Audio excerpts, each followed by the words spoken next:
Hoje nós vamos estudar sobre esse tema, Jesus incomparavelmente Deus. Você pode estar pensando, opa, parece que eu já vi esse tema, e já viu mesmo, foi na semana passada, mas semana passada foi a parte 1, hoje vai ser a parte 2 desse sermão ou desse tema.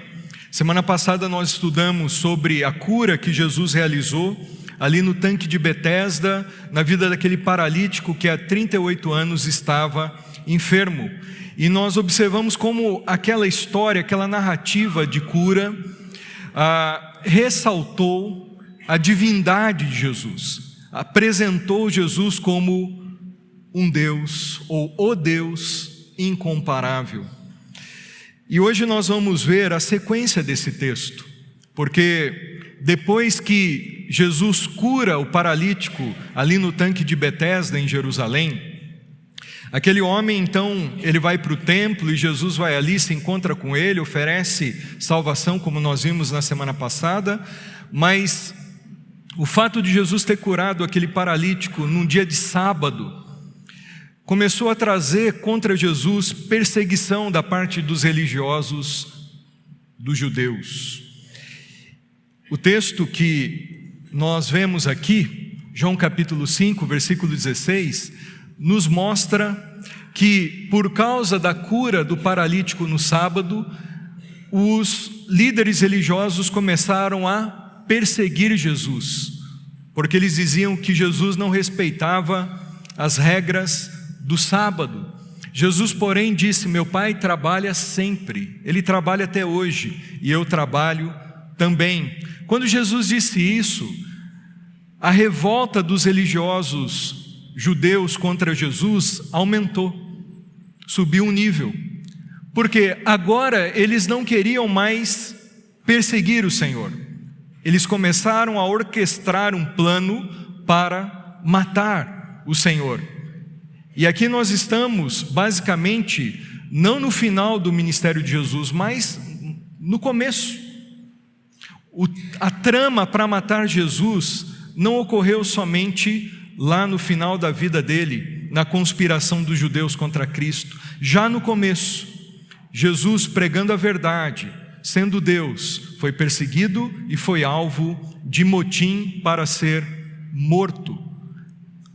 Então aí diz o texto, os líderes judeus se empenharam ainda mais em encontrar um modo de matá-lo, pois ele não apenas violava o sábado dentro da concepção dos judeus, porque Jesus, ele não quebrou esse mandamento, mas afirmava que Deus era seu Pai e, portanto, se igualava a Deus. Quando Jesus falou que ele fazia as obras do Pai, meu Pai trabalha até hoje, eu trabalho também, os líderes da religião naquele tempo entenderam o que Jesus estava querendo dizer, que Jesus era igual ao Pai, por fazer as obras do Pai. Ou seja, Jesus estava declarando que Ele era Deus, e é sobre isso que nós vamos ver, sobre a divindade de Cristo, parte 2 aí no Evangelho de João, capítulo 5. Só que agora nós não vamos ver uma narrativa de uma história como Jesus curando o paralítico de Betesda,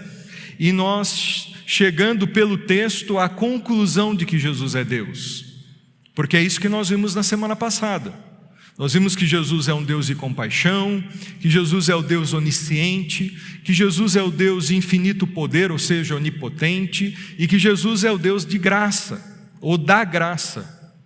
Nós concluímos isso pela narrativa, pelo texto, pela história ali que João escreveu. Agora nós vamos ver as próprias palavras de Jesus. Nós vamos observar declarações de Jesus se defendendo diante daquela perseguição instaurada contra ele da parte dos judeus religiosos. Ele faz algumas afirmações declarando abertamente que Ele sim é o próprio Deus, o Deus que se fez carne. E o que Jesus disse então sobre Ele, sobre a sua divindade? Em primeiro lugar, esse Jesus incomparavelmente Deus, Ele é o doador da vida. Jesus é Deus, porque Ele é o doador da vida. Versos 21 e 26. Pois assim como o Pai dá vida àqueles que Ele ressuscita dos mortos, também o Filho dá vida a quem Ele quer. Verso 26. O Pai tem a vida em si mesmo e concedeu a seu Filho igual poder de dar vida. Jesus é o doador da vida.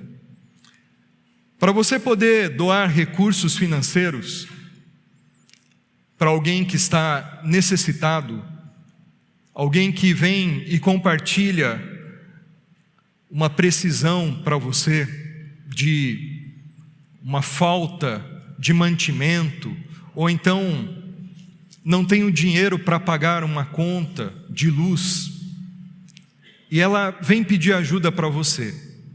Para você doar os recursos para essa pessoa, você precisa, obviamente, possuir recursos financeiros.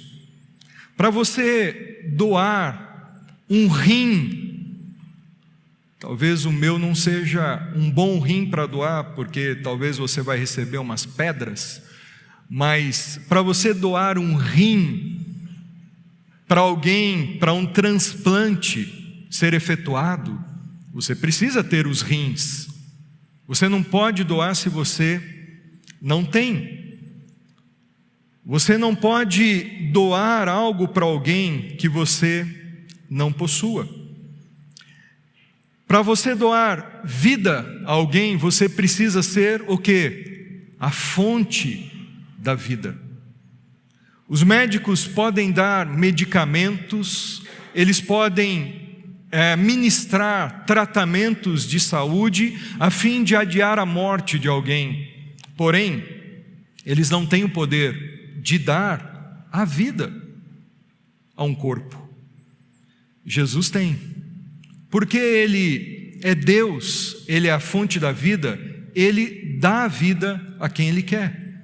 E aqui nós podemos pensar em vida em dois aspectos ou nas duas esferas de vida. Nós podemos pensar na vida, que é uma das palavras que aparece no Novo Testamento, a palavra grega bios, que vem a palavra biologia, então a vida biológica, a vida física. Essa vida física foi o próprio Jesus quem deu. Ele criou, Ele é o doador da vida física, biológica. Como nós já vimos em João capítulo 1, Jesus é o Verbo, Ele era Deus, Ele estava com Deus na criação, tudo foi feito por Ele, e nada do que existe existiria sem Ele. Ou seja, Ele criou a vida, Ele criou o universo. Por quê? Porque Ele é Deus e Ele é a fonte da vida. Quando a Bíblia relata os milagres de Jesus na cura de pessoas enfermas, como por exemplo a do próprio paralítico que aparece aí no capítulo 5 do tanque de Betesda, ou a vida do filho do oficial de Cafarnaum do capítulo 4 de João, ou ainda lá na frente em João capítulo 9, a cura de Jesus no cego de nascença. Quando nós observamos Jesus ressuscitando Lázaro morto, nós vemos Jesus como essa fonte da vida, transmitindo da sua fonte, da sua vida, para aqueles que a vida está acabando por causa da doença. Ele vem e reabastece de vida, e tira aquilo que está causando a enfermidade e está levando à morte. Quando nós vemos a mulher do fluxo de sangue, a mulher com hemorragia menstrual, há 12 anos, ela enfraquecida, ela doente, padecendo daquela enfermidade, o texto diz que ela vai no meio da multidão e ela toca na orla das vestes de Jesus. E diz o texto que Jesus percebeu que dele saiu o quê? Virtude, ou vida, poder. E ela foi imediatamente restaurada. A sua enfermidade foi embora. Por quê? Porque Ele é a fonte da vida, Ele criou a vida, Ele restaura a vida. Ele pode fazer isso, porque Ele é a própria fonte do viver. E porque Ele é a fonte do viver, Ele é Deus. A ocasião em que mais nos sentimos impotentes é quando o ente querido está talvez à beira da morte. Se o nosso ente querido está doente, nós podemos até comprar remédios. Se está exaurido das suas forças, nós podemos oferecer lá um descanso para essa pessoa. Se está numa crise financeira, nós podemos correr atrás de recursos e podemos apoiar esse ente querido. Mas e se essa pessoa estiver a morrer? O que nós podemos fazer? Apenas Deus tem o poder de manter a vida, de restaurar a vida, de dar vida, porque Ele é a fonte da vida. A vida é uma dádiva, é um presente. Foi Deus quem concedeu a vida. A vida depende dEle. Ele concede a quem quer, conforme a sua vontade soberana. Jesus, Ele, por ser a fonte da vida, Ele não depende de nada para se manter. A Bíblia vai dizer que Jesus, a Bíblia diz que Ele tem a vida em si mesmo, porque Ele recebeu do Pai isso. Assim como o Pai tem a vida em si mesmo, Jesus tem a vida em si mesmo. Ou seja, Jesus não depende de nós, Ele não depende de nada além dEle. Ele é autossuficiente, só Deus é autossuficiente.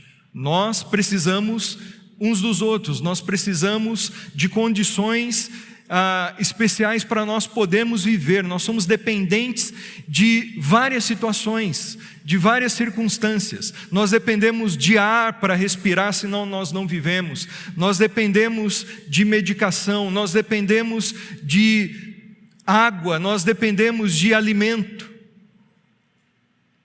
Mas Jesus, Ele é a fonte da vida e Ele não depende de nada. Ele é autossuficiente, autoexistente. Ele não foi criado, Ele existe eternamente.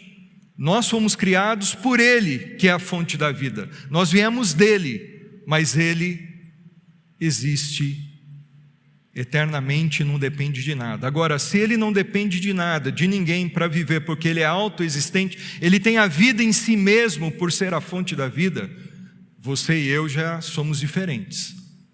Nós dependemos dEle. Ele é a fonte da vida. Nós não vivemos sem Ele. Paulo diz que nele nós nos movemos, existimos e respiramos. Nós existimos porque Ele nos criou, Ele é a fonte da vida, e nós estamos vivos hoje, porque essa fonte da vida está nos mantendo.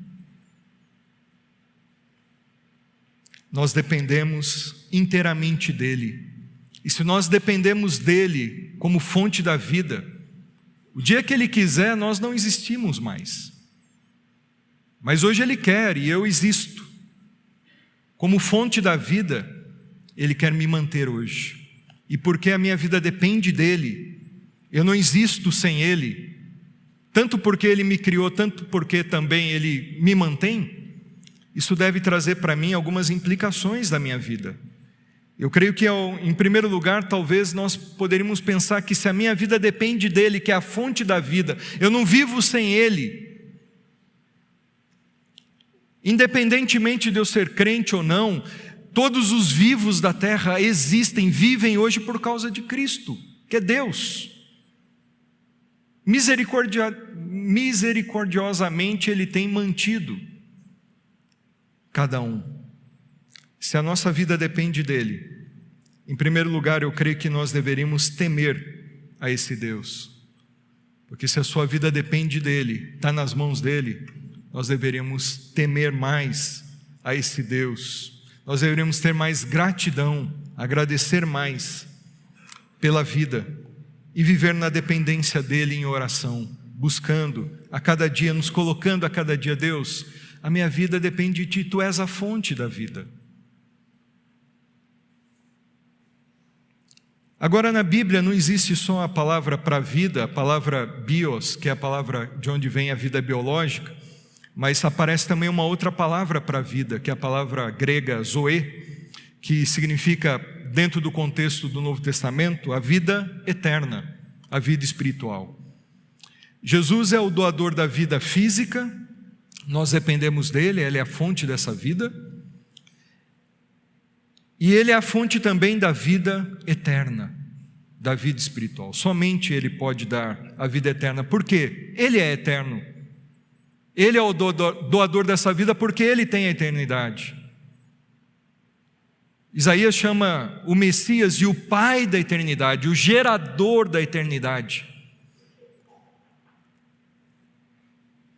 Jesus é a fonte da vida física, é o doador da vida eterna.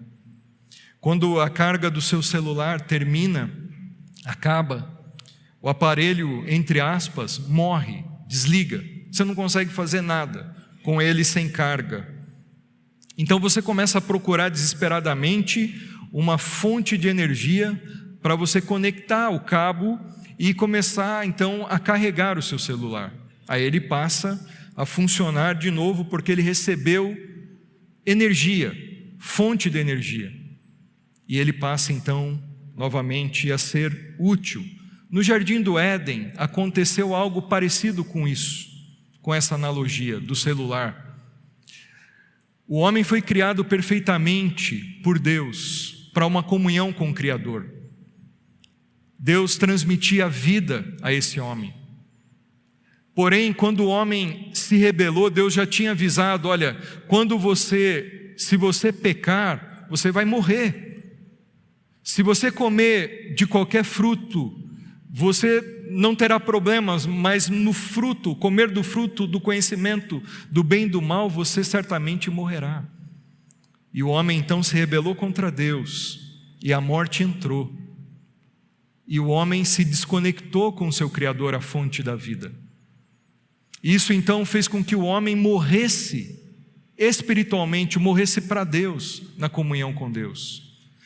Essa morte espiritual traz depois a morte física. O salário do pecado é a morte, diz Paulo em Romanos 6:23. E a morte física do morto espiritual, que não teve o encontro com Cristo, não foi conectado em Cristo, a fonte da vida, por meio da fé, passará pela morte eterna, que nós vamos ver daqui a pouco o que é, que Apocalipse diz, que é a separação eterna de Deus e o castigo sem fim. Cristo veio nesse mundo como a fonte da vida. Ele já é a fonte da vida do universo.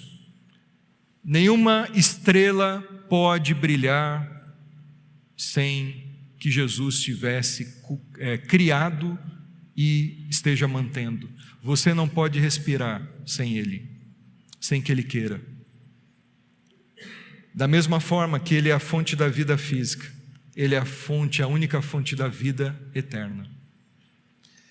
Se você não estiver conectado dele ou nele, você não pode viver eternamente. Ele veio para te dar vida. E como que você se conecta com Ele? Como eu já disse, crendo nele como seu único e suficiente Salvador. Jesus é o doador da vida, física e eterna. E porque Ele é o doador da vida, Ele é Deus. Só Deus pode doar a vida. Jesus, esse incomparável Deus, além de ser o doador da vida, tanto da vida física como da vida eterna, nós dependemos dele para sermos salvos, termos a vida eterna e para vivermos aqui. Jesus, ele é Deus e ele é apresentado no livro de João como o juiz supremo. Versículo 22 diz assim: além disso, o Pai não julga ninguém, mas deu ao Filho autoridade absoluta para julgar. Pergunte a qualquer pessoa: quem é o juiz supremo da humanidade, o juiz final do homem? E raramente você vai ouvir outra resposta, senão esta: Deus é o supremo juiz da humanidade. Só Deus ele pode discernir as intenções do coração, porque Ele é onisciente, Ele pode avaliar o valor de cada pessoa, porque Ele é perfeitamente justo. Só Ele pode decidir o destino eterno de alguém, porque Ele é quem nos fez e Ele é o Deus soberano. Nós vemos aqui no texto que o Pai delegou ao Filho a prerrogativa, o direito, a autoridade de ser o juiz sobre a terra, sobre toda a humanidade. E porque o Filho é juiz e Ele é igual ao Pai, o Filho é apresentado então como Deus. Para um judeu, na época de Jesus, religioso, Yahvé, o Deus Pai, Ele era o juiz de toda a terra, segundo Gênesis capítulo 18, versículo 25. Se você perguntasse para alguém da época de Jesus, um religioso, quem é o juiz da terra? Essa pessoa citaria Gênesis 18, 25. Yahvé é o juiz de toda a terra. Ninguém ousava aplicar esse título para si mesmo, porque esse título era de Deus. Quando Jesus ele vem e diz, eu sou o juiz, ele está se igualando a Yahvé. Ele está dizendo, eu sou Deus. Em Atos 17, 31, o apóstolo Paulo em Atenas diz que Deus ressuscitou Jesus dentre os mortos e o estabeleceu como juiz para julgar toda a terra. Jesus ele vai determinar o destino eterno de toda a humanidade, porque Ele é Deus e Ele é juiz. Nós devemos temê-lo. Às vezes, movidos por orgulho ou naquela tentativa de nos defender de algum tipo de crítica. Ninguém gosta de sofrer críticas. E muitas vezes alguém vem trazer não só críticas, mas uma confrontação em amor, algo que nós estamos fazendo de errado. E quando o ego sobressai, o orgulho vem à tona, a gente se defende muitas vezes usando a seguinte expressão: quem é você para me julgar? Quem é você para fazer isso, para falar isso para mim? Só Deus pode me julgar. E nós falamos isso na maior naturalidade. Meus irmãos, se Deus vai me julgar, se Deus é quem me julga, eu deveria falar isso tremendo.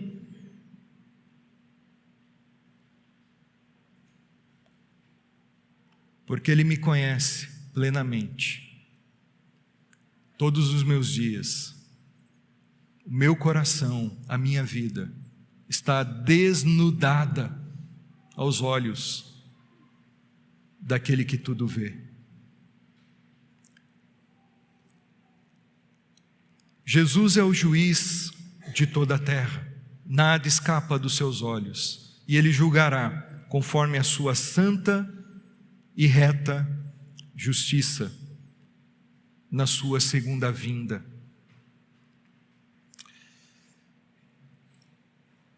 Jesus ele veio pela primeira vez como o Redentor, o Deus da graça, o Salvador, o servo sofredor.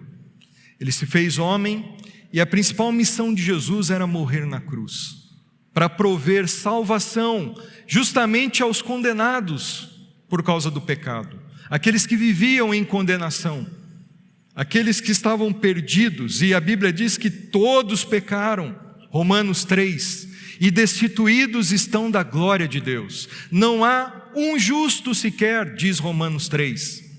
Todos se extraviaram. Então, nesse mundo perdido de pessoas que estavam condenadas, dentre elas eu, aqui na frente, Jesus ele veio a primeira vez como aquele que veio trazer solução para a condenação, o Salvador.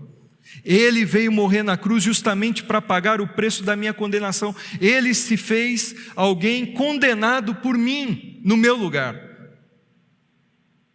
Ele pagou na cruz a pena que era minha, a culpa que era minha. Ele se fez pecado no meu lugar. Ele carregou sobre si as minhas transgressões. A justiça de Deus se fez em Jesus em relação aos meus pecados. Os meus pecados não passaram de uma maneira despercebida aos olhos de Deus. Na cruz nós vemos o amor de Deus e a justiça de Deus se manifestando ao mesmo tempo. O amor de Deus ao pecador, enviando o seu Filho para morrer no lugar de quem não merece salvação, que sou eu e os pecadores. Ao mesmo tempo que na cruz a justiça de Deus é feita porque o meu pecado, que deveria ser punido, eu deveria sofrer a penalidade e a condenação, o meu pecado foi punido em Jesus. Quando nós falamos que nós somos salvos pela graça, é gratuito.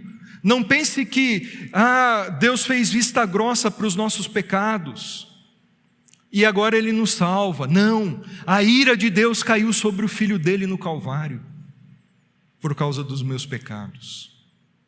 Quem crê nele é livre da condenação, e Ele veio a primeira vez para isso. Ele veio para salvar.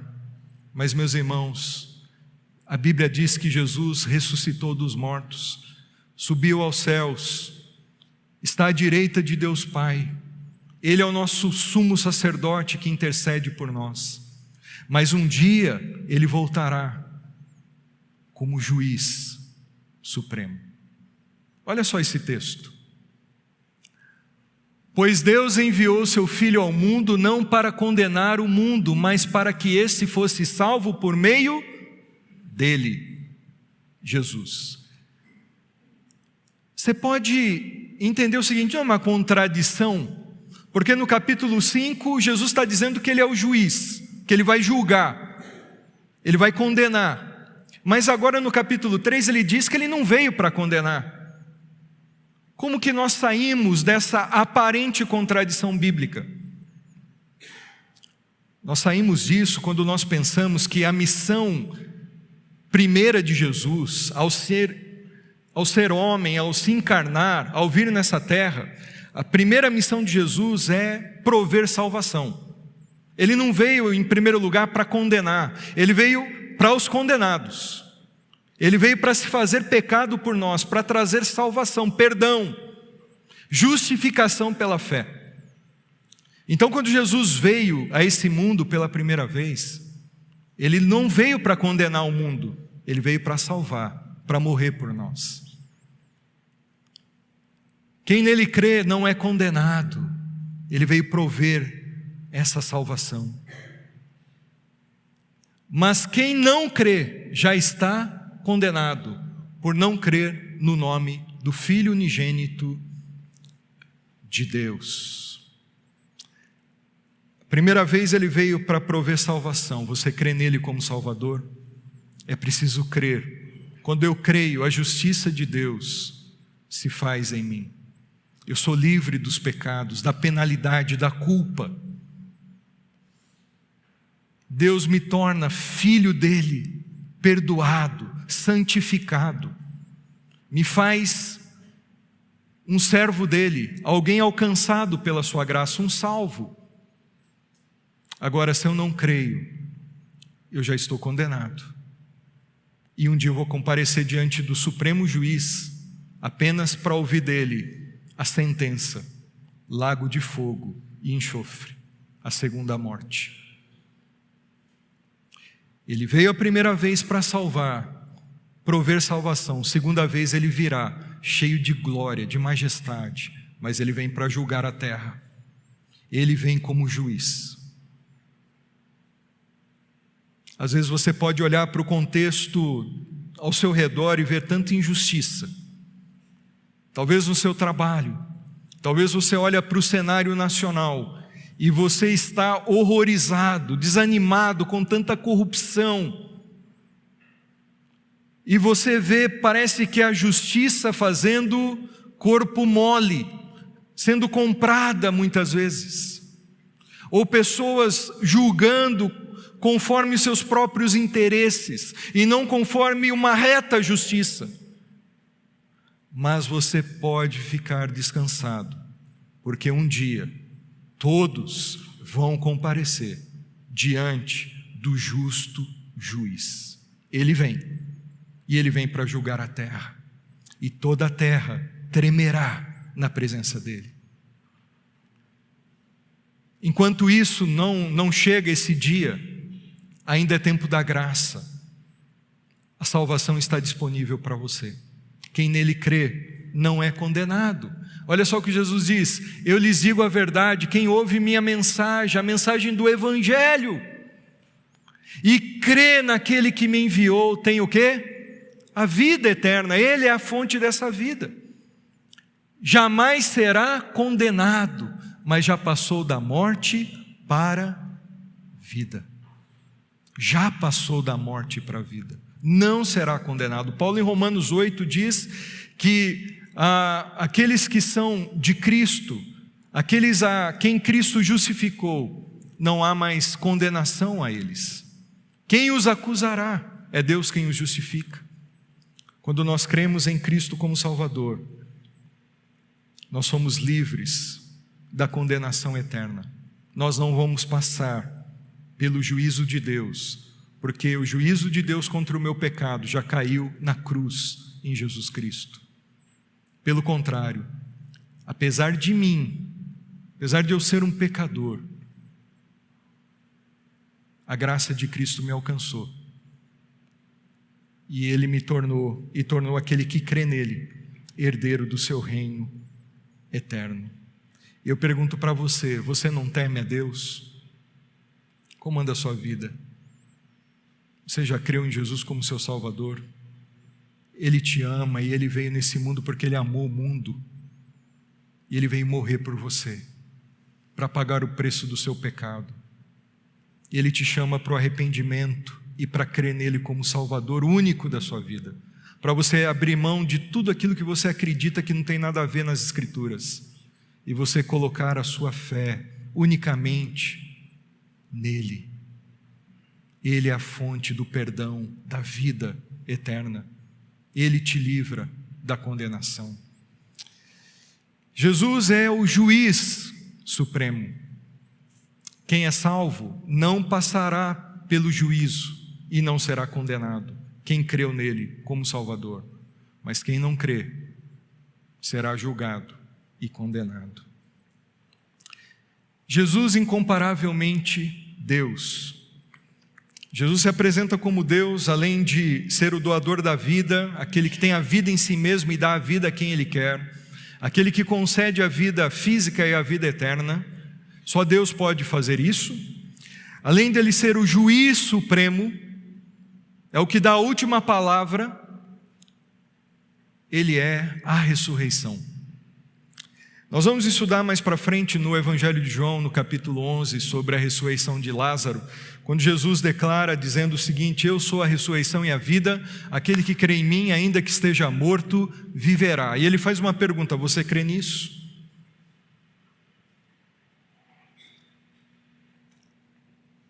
Jesus ele começa agora, no versículo 25, falando sobre ele ter o poder da ressurreição. Só Deus pode ressuscitar mortos, ninguém mais pode. Olha só o que diz: e lhes assegurou que está chegando a hora, e de fato já chegou, em que os mortos ouvirão minha voz, disse Jesus, a voz do Filho de Deus, e aqueles que a ouvirem, o que vai acontecer? Viverão. Não fiquem tão surpresos, na verdade vem o tempo em que todos os mortos ouvirão em seus túmulos a voz do Filho de Deus, e ressuscitarão. Aqueles que fizeram o bem ressuscitarão para a vida eterna, e aqueles que continuaram a fazer o mal ressuscitarão para serem julgados. Nós vamos ver aí o que Jesus falou sobre ele ser a ressurreição. Então, declarar com isso ser o próprio Deus, porque no mundo judaico da época de Jesus, Os judeus, eles acreditavam que Deus, Yahvé, o Deus Pai, ele tinha 3 grandes chaves. Era um pensamento teológico da época. Um judeu religioso, ele pensava que Deus tinha 3 chaves. Se tiver essas chaves, é Deus. Só Ele tem essas chaves. Sabe aquela chave que você não dá para ninguém? Então, Deus não dá para ninguém essas chaves. Só Ele tinha esse poder. Que chaves eram estas? A chave de abrir os céus e fazer chover sobre a terra. Só Deus podia fazer isso num contexto de pessoas que viviam numa cultura agropastoril, que dependiam da terra. Era importante confiar nesse Deus que tinha a autoridade e o poder de abrir os céus e fazer cair chuva. Então eles acreditavam, Yahvé é Deus, só Ele tem o poder de fazer chover. Ele tem as chaves dos céus. Eles diziam o seguinte: só Yahvé, só Deus tem o poder de abrir o ventre de uma mulher estéril. Só Ele pode fazer isso. E Ele fez isso na história bíblica. As principais mulheres da Bíblia eram estéreis. Sara, Ana, a própria Maria, aliás, Maria não, Isabel, prima de Maria. E Deus então, de uma forma miraculosa, abriu o ventre, fez com que a vida nascesse ali, fosse gerada. E o judeu, ele pensava também que somente Deus, Yahvé, tinha a chave dos túmulos. Só Ele podia abrir, entre aspas, as sepulturas e fazer o morto voltar, ressuscitar. Quando Jesus ele diz que Ele ressuscita, que Ele opera a ressurreição, acendeu o alerta daqueles homens religiosos em Jerusalém, que era o público alvo de Jesus ali, que estava ouvindo o Senhor. Era a audiência de Jesus ali, religiosos. Eles, Ele está se igualando a Deus, porque só Deus tem a chave da ressurreição. E é isso mesmo, Jesus está declarando isso: eu sou Deus. E nós vemos que Jesus ele fala sobre 4 ressurreições aí, em João 5. Primeira ressurreição que ele fala, que só Ele pode realizar, é a ressurreição que aparece aí no versículo 25. Eu lhes asseguro que está chegando a hora, de fato já chegou, os mortos ouvirão a minha voz. A voz do Filho de Deus é aqueles que a ouvirem viverão. Eu creio que aí nesse texto nós poderíamos dizer que Jesus é aquele que traz a ressurreição para pecadores como eu e você. A ressurreição da vida espiritual. A ressurreição para pessoas vivas fisicamente, mas mortas espiritualmente. Mortas vivas. O que é isso, pastor? Como assim?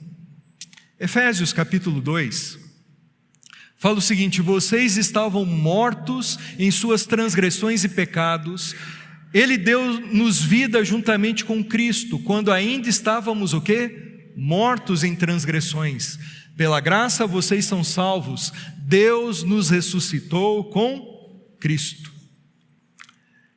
A Bíblia diz que todos aqueles que não são salvos, aqueles que não creram em Cristo como Salvador ainda não fizeram isso, estão mortos espiritualmente, apesar de terem vida física. Não tem comunhão com Deus, não tem vida eterna, não tem vida com Deus. Desde Adão, quando Adão pecou, toda a humanidade, como eu já falei no começo, foi desligada de Deus. Está morta em delitos e pecados. Mas quando nós cremos em Cristo como nosso Salvador, Ele nos dá vida espiritual, vida eterna. Ele nos dá uma vida de comunhão com Deus. Só Ele pode fazer isso. Então Jesus é aquele que traz ressurreição espiritual para pessoas mortas em delitos e pecados. Ele fez isso na minha vida. Eu estava morto nos meus pecados. Eu não podia fazer nada por mim mesmo, porque um morto não corresponde, morto não faz nada, morto não consegue agir, morto não consegue ir até Deus, mas o Deus da vida veio e trouxe ressurreição. Ele operou esse milagre. A salvação não é mérito humano, a salvação é um grande milagre da ressurreição de Deus na vida do homem. Se Ele não trazer vida para o pecador morto, não há esperança de salvação. Ele tem esse poder. Jesus diz: os mortos ouvirão a minha voz. E um dia, pela graça dele, eu ouvi a voz do bom pastor, me chamando para Ele, me chamando para a cruz, para a graça dele, para me arrepender dos pecados e confessá-lo como meu Salvador.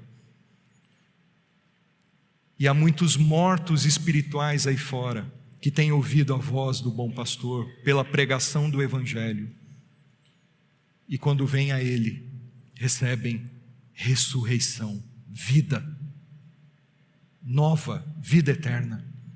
Só Jesus pode fazer isso. Se você crê nele, você ressuscita espiritualmente, você tem vida eterna, vida com Ele. Uma outra ressurreição aí, indo para o fim, é a ressurreição do próprio Senhor Jesus Cristo, que é mencionada no versículo 26. Quando Jesus fala assim: eu tenho a vida em mim mesmo, eu dou a minha vida e volto a tomá-la. Ele está falando da ressurreição dele, ele está profetizando isso. Ele está dizendo que ele morreria, mas ele ressuscitaria. Ele está dizendo: eu dou a minha vida e tomo de volta. O que ele quer dizer com isso é que Pilatos não tinha o poder de matar Jesus. Os romanos não tinham poder, Herodes não tinha o poder, os soldados romanos não tinham poder de matar Jesus. Ninguém podia matar Jesus, a fonte da vida, o Deus eterno. Ele é que se entregou à morte, Ele deu a vida. Eu entrego a vida. Tudo bem que na história aqueles homens participaram disso, mas se ele não se entregasse, se ele não entregasse a vida dele, ninguém podia matar Jesus. E ele disse: eu entrego a minha vida e volto a tomar de volta. E ele saiu do túmulo, depois de 3 dias, ressurreto, cheio de glória, venceu a morte. Quem está ligado nele vence a morte também. Ele é a ressurreição e a vida. E outras 2 ressurreições que nós vemos aí nesse texto, nos versos 28 e 29. Não fiquem surpresos, na verdade vem o tempo em que todos os mortos ouvirão em seus túmulos a voz do Filho de Deus e ressuscitarão. Aqueles que fizeram o bem ressuscitarão para a vida eterna. Essa é uma ressurreição que nós vamos destacar. A terceira. Primeiro, a ressurreição espiritual daqueles que estão mortos em delitos e pecados. Depois, a ressurreição do próprio Cristo. E agora, o que Jesus chama de a ressurreição para a vida eterna. O que é isso, meus irmãos? Jesus, quando Ele voltar pela segunda vez, Ele vai ressuscitar os mortos, que morreram de fato. O que acontece com as pessoas que morreram em Cristo? Ou seja, aqueles que se converteram, foram salvos, aquelas pessoas que colocaram a sua esperança e a sua fé em Jesus, mas já morreram, não estão mais aqui nesse mundo. O que aconteceu com elas? O que vai acontecer comigo quando eu morrer? Se Jesus não voltar antes. A Bíblia diz que o corpo volta ao pó, mas a alma vai para Deus. O lado espiritual, imaterial do homem vai para Deus. A alma, o espírito, vai para o seio de Abraão, como diz o texto bíblico em Lucas. Vai para a presença de Deus, vai para o paraíso. Paulo diz sobre a glória, o céu como a glória. Então a alma, o nosso lado imaterial já desfruta da presença de Deus no céu. Porém, o céu não é um lugar, e não vai ser um lugar de almas penadas. Porque o ser humano não é só alma, e espírito. O ser humano é corpo, alma e espírito. E aonde o pecado tocou, a redenção restaurará tudo. E quando Jesus voltar na segunda vez, ou na sua segunda vinda, 1 Tessalonicenses 4, 1 Coríntios 15, o apóstolo Paulo diz que os mortos ressuscitarão.